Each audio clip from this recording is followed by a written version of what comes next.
I noticed it long before I admitted it. Not when she left. Not when we stopped touching. Not even when we stopped saying I love you as often. I noticed it the first time I missed her while she was sitting right next to me. We met in a way that feels ordinary now. So ordinary that it almost feels unimportant when I say it out loud. A mutual friend invited us both to a small gathering at his apartment. Not a party. No loud music. No crowded rooms. Just people sitting on mismatched furniture, drinking cheap beer, talking about work and rent and plans that never seemed to solidify. I didn't walk in expecting anything.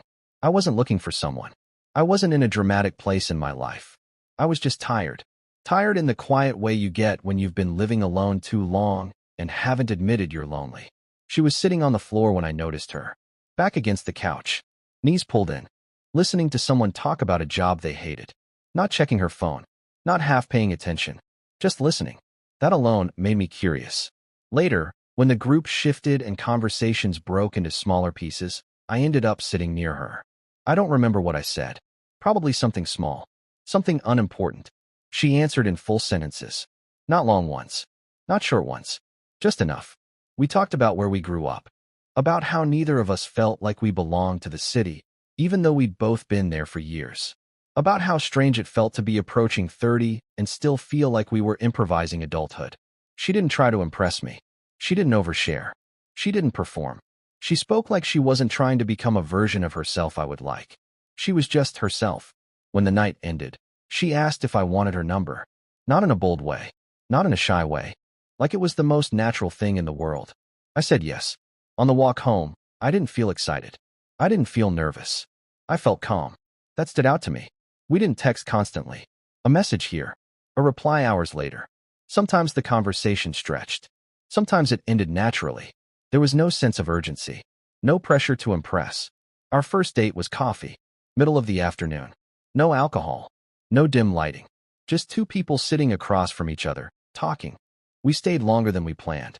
Not because the conversation was electrifying. Because it was easy. She told me about her sister. I told her about my dad. We talked about movies we'd seen and forgot. About songs we liked, but never remembered the names of.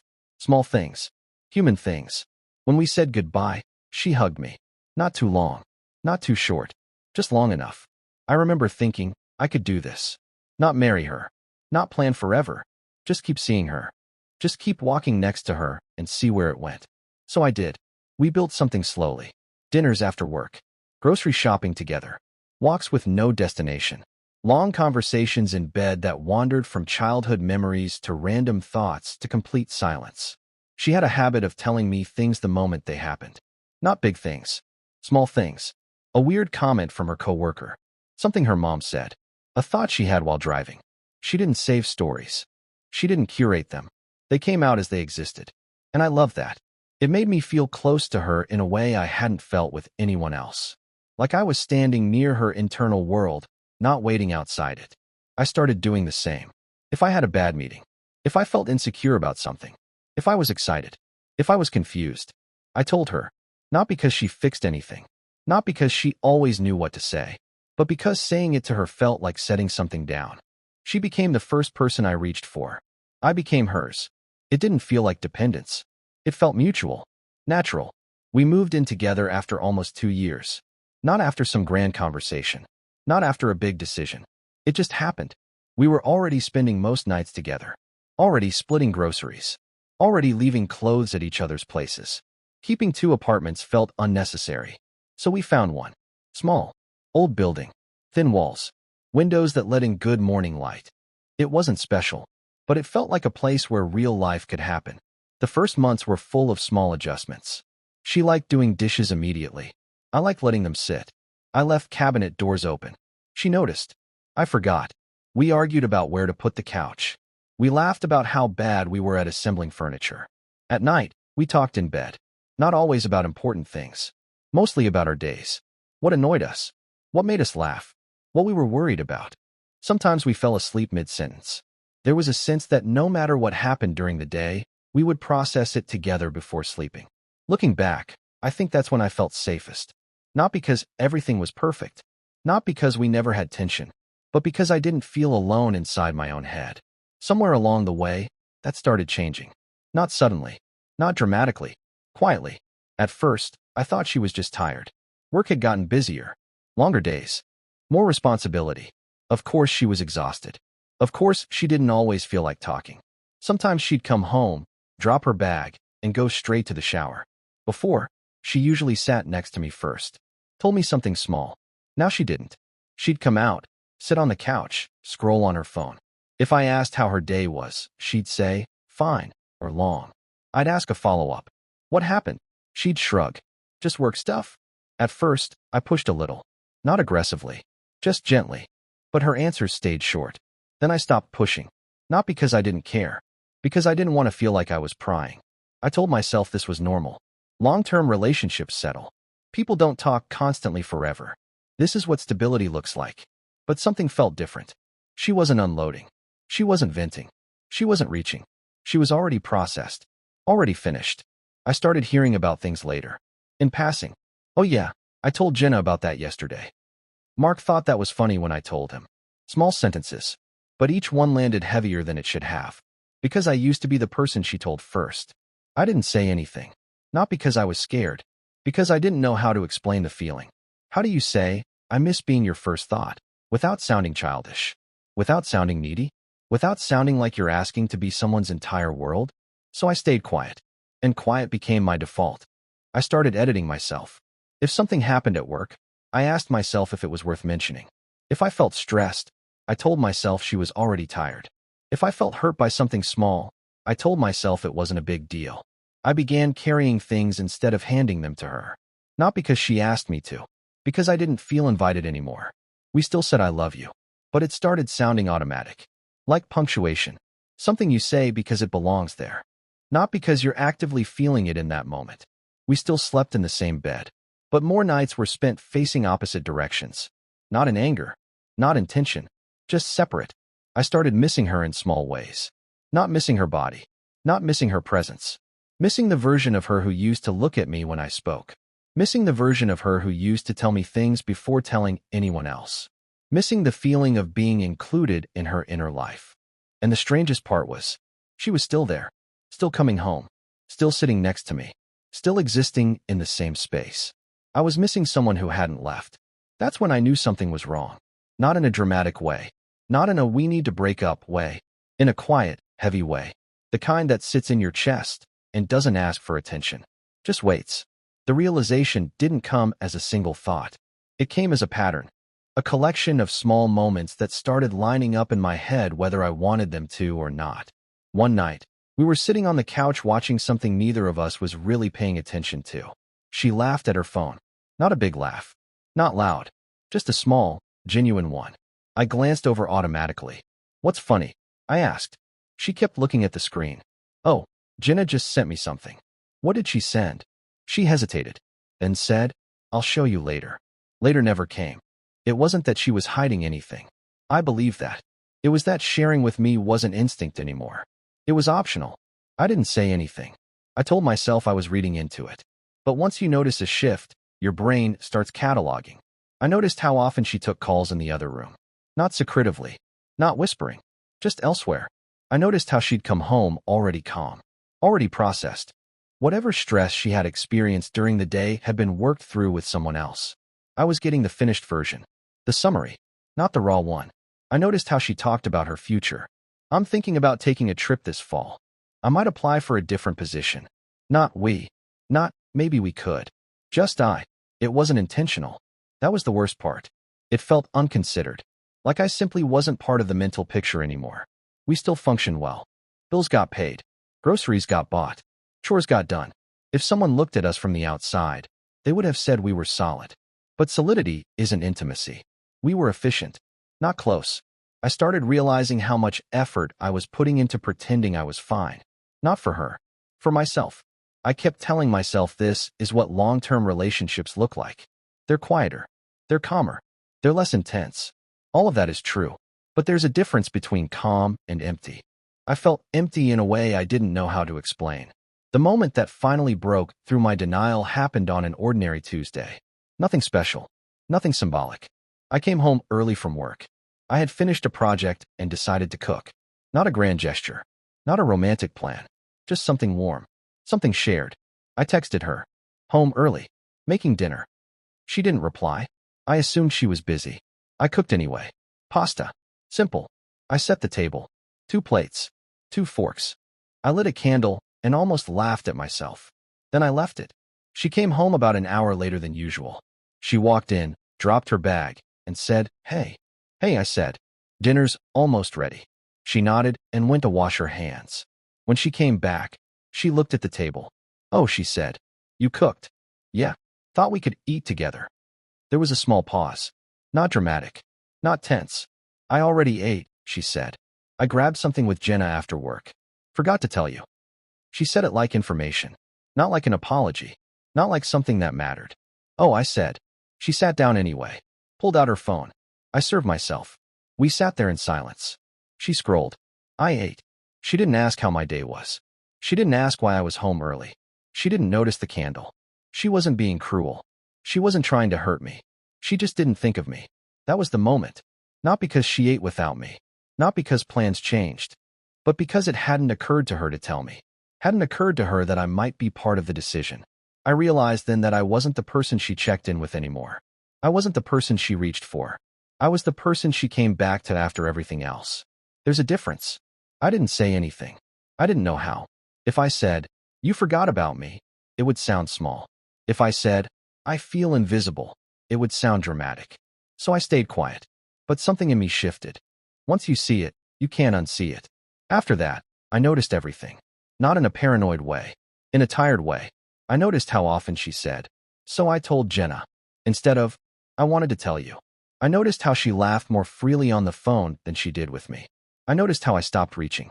Not because I didn't care. Because I didn't want to feel like I was intruding into her life. We became very good at coexisting. We were polite. Functional. Calm. We were also lonely.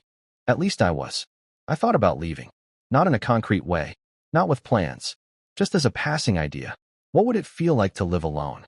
The fact that the thought didn't scare me scared me. I stayed anyway. Not because I believed things would change. Not because I was hopeful. Because leaving felt like admitting something had already ended. And I wasn't ready to call it that. We eventually had a conversation. Not a big one. Not a dramatic one. We were doing dishes. Water running. Plates clinking. I said, "Do you ever feel like we don't really talk anymore?" She paused. "I don't know," she said. "We talk. Not like we used to." She shrugged. "People change." That was it. Not cruel. Not defensive. Just flat. I wanted to say, "I miss being your person." I wanted to say, "I miss being the one you tell things to first." But I didn't. Because I didn't know what I would do with her answer. So we kept living. Side by side. Months passed. The distance didn't explode. It settled. We still went to family events together. Still posted photos. Still looked fine. But I felt like I was living with someone who used to love me. One night, she fell asleep on the couch. I watched her. Not with anger. Not with longing. Just with familiarity. Like looking at an old photograph. I realized something that made my stomach drop. If we broke up tomorrow, our daily routines wouldn't change much. That's when I knew we had crossed a line. Eventually, she said she wanted space. Not in a dramatic way. Just casually. "I've been thinking about staying with Jenna for a bit." My first feeling wasn't panic. It was relief. I hated myself for that. But it was honest. "Okay," I said. She looked like she expected me to argue. I didn't. She packed a small bag. She hugged me. It felt familiar. And empty. She left. The apartment felt quieter. But also lighter. Not in a happy way. In an honest way. After a week, she texted, "I think I need more time." I stared at the message. Then typed, "Yeah, that makes sense." That was it. No big breakup conversation. No final fight. Just a slow acknowledgement. When she came back to get the rest of her things, we were polite. We said, "I'm sorry." We didn't say what for. Then she left. I didn't collapse. I didn't scream. I sat on the couch and felt tired. Not devastated. Not angry. Just tired. I had been grieving the relationship while we were still in it. I just hadn't admitted it. Now, when I think about her, I don't feel hatred. I don't feel dramatic heartbreak. I feel a quiet sadness. And a quiet understanding. I missed her while she was still there. Not because she disappeared, but because the version of her I loved slowly stopped existing. And I stayed longer than I should have after I felt that. Not because I was brave. Not because I was noble. But but because I didn't know who I was without the version of myself that existed inside that relationship. I don't have a clean ending. I don't have a lesson. I don't have a moral. I just have an awareness. Love doesn't always end with a goodbye. Sometimes it ends when two people stop reaching for each other. And you don't notice until you're already standing in the quiet, missing someone who hasn't left yet. That's what stays with me. I didn't wake up the next day feeling different. There was no sense of a new chapter starting. No clarity. No surge of strength. Just the same apartment. The same couch. The same light coming through the blinds in the morning. Only now, there was no version of her moving quietly in the background. No shower running. No drawer opening. No soft noise of someone else starting their day. I went to work. Answered emails. Nodded in meetings. Said, good, when people asked how I was. On the outside, nothing about me looked altered. Inside, I felt like I was carrying something fragile I didn't have language for. Not grief. Not relief. Not freedom. More like a low-level awareness that something important had changed shape. For a while, I kept expecting a delayed reaction. I thought one night I'd break down. That I'd suddenly miss her in a sharp, overwhelming way. That I'd regret not fighting harder. That I'd wish I had begged. None of that happened. What came instead was quieter. I started noticing how much energy I had been using just to maintain a version of myself that fit into her shrinking availability. How often I had edited my thoughts before speaking. How frequently I had swallowed small disappointments and called it maturity. That realization sat heavy. Not because it made me angry, because it made me aware. I replayed small moments. Not obsessively. Not to punish myself. Just because they surfaced. Times when she came home and went straight to her phone. Times when I almost told her something and didn't. Times when she almost told me something and turned toward someone else. None of those moments looked significant on their own. Together, they were the whole story. I noticed something else too. How quiet my mind felt at night. Not peaceful, just not bracing. I hadn't realized how often I had been preparing myself for half attention, for delayed responses, for disinterest. Without that preparation, there was space. Empty space, but honest space. Sometimes I filled it with noise. Shows playing in the background. Music I didn't really listen to. Scrolling without reading. Sometimes I didn't fill it. Sometimes I just sat. And sitting with yourself after slowly disappearing inside a relationship is uncomfortable. You start noticing patterns. How quickly you reach for distraction. How rarely you ask yourself what you actually feel. How long it's been since you felt fully met. I started paying attention to small instincts. When something funny happened, I noticed my reflex to reach for my phone. Not to text her. That habit had already faded. But to tell someone. Anyone. A thought. A reaction. A small piece of my day. Sometimes there was no clear person in mind. That scared me more than missing her. Because it meant I had lost touch with the part of myself that expects to be heard. Not by a specific person. By someone. I didn't want to replace her. I didn't want to jump into something new. I wasn't looking for another relationship. I was trying to remember what it felt like to exist without shrinking. To speak without checking if it was too much. To feel without minimizing. I don't think staying with her broke me. But I do think it taught me how quietly you can disappear if you're not paying attention. Not because someone erases you. Because you slowly erase yourself to fit into a smaller space. I don't carry anger toward her. If anything, I feel a strange gratitude. Not for the ending, but for the clarity that came after. I know now what I don't want. I don't want to be the person someone updates. I don't want to be the person who finds out later. I don't want to be the place someone returns to after they've already emptied themselves elsewhere. I want to be a place. Not a location. A place. Somewhere someone goes first. That doesn't mean exclusivity. It doesn't mean control. It means priority in a quiet, unspoken sense. The kind you don't have to ask for. The kind that just exists. Sometimes I wonder if she ever noticed the shift. If she ever realized she had stopped reaching for me. If she ever felt the same quiet loneliness and didn't know what to call it. Maybe she did. Maybe she didn't. I'll never know. And I've made a kind of peace with that. Not closure. Not resolution. Just acceptance that some stories don't end with answers. They end with awareness. There are still moments when something happens and my first instinct is to tell her. Not because I want her back. Not because I miss her specifically. Because she was my habit. Habits don't disappear just because circumstances change. They fade slowly. Like everything else did. When that happens, I don't fight it. I let the thought pass. I don't judge it. I don't romanticize it. I just notice it. Noticing has become a theme in my life. Noticing when I feel open. Noticing when I feel closed. Noticing when I start shrinking. Noticing when I start making myself easier instead of being myself. I don't always know what to do with what I notice. But noticing feels like a start. If I ever end up with someone again, I don't think I'll be looking for fireworks. I don't think I'll be looking for perfection. I think I'll be paying attention to something much quieter. Do we tell each other things as they happen? Do we reach instinctively? Do we make space for each other's inner worlds? Do we notice when the other goes quiet? Because those are the things that matter to me now. Not compatibility on paper. Not shared hobbies. Not surface-level chemistry. Those things fade. Habits remain. Or they don't. And that's everything. I missed her while she was still there. Not all at once. Not dramatically. Not in a way that announced itself. It happened in increments. In pauses. In unsent messages. In conversations that almost happened. And I stayed longer than I should have after I felt it. Not because I was hopeful. Not because I was brave.